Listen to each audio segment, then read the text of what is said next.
Here from Eastonmade Wood Splitters today, and welcome back to the Eastonmade channel. I'm out here in the wood yard. I'm going to run some wood through this 48C. We're testing it out. We're about ready to do a PDI on it. We always run every one of these machines. We make sure we run it through a handful of heat and cool cycles. We make sure all the pressures are set. Make sure everything is up to snuff, everything's tight, everything's ready to go. We spend quite a bit of time to make sure the quality of these machines they go out the door.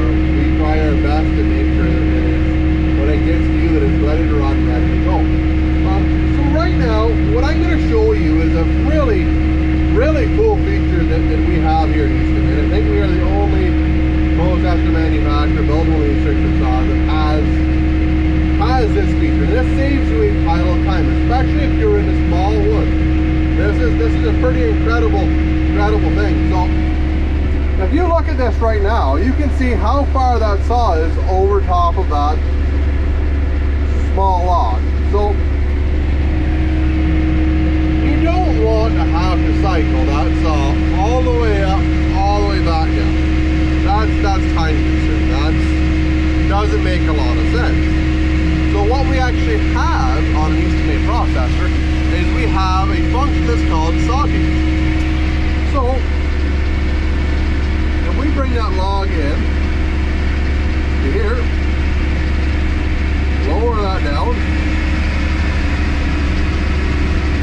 and we just want to have that saw a little wee bit above that block of wood. We don't need it to travel all the way up. We know that it is a nice straight piece of wood. There's no need for it to travel all the way up. So what we need to do with that, or what we can do with that, is we can use this saw gauge function. So with the saw on, we can hold that button. It will turn green for you. We cycle the saw down. And you can see that that's when the clamp releases now. As soon as the saw comes above the block of wood, the clamp will release. And then from there on out, the saw will travel up at a much slower pace. So that way you don't need to actually run that saw all the way up. So it just saves you an awful pile of time on the cycle. And you can really take advantage of that 3-second cycle on that 42-ton splitter. That is an incredibly powerful splitter to be running at 3 seconds. So you can take full-on advantage of that if you do get into some small, scrawny stuff and make it run. I'll show you this piece of wood going through here, guys, and you'll see exactly what I mean.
Well guys, as you can see, that's where the saw would normally travel up to, and that's the same on most processors. A couple of processors, or there's one processor that the saw and the grab arm are actually linked together, which isn't really that great of a system. I don't think. The reason I don't like it is because if you happen to have a knot on this side of the clamp, your clamp's not going to touch it. Like if you have on this side of if your saw hits that knot, your log's not clamped. So that's the way I don't like that. The reason this is so nice is it won't actually drop until the saw won't drop until there's actually pressure on the clamp. So that's really, really nice. And then having that saw teach allows you to make really, really good time in that smaller stuff. And that's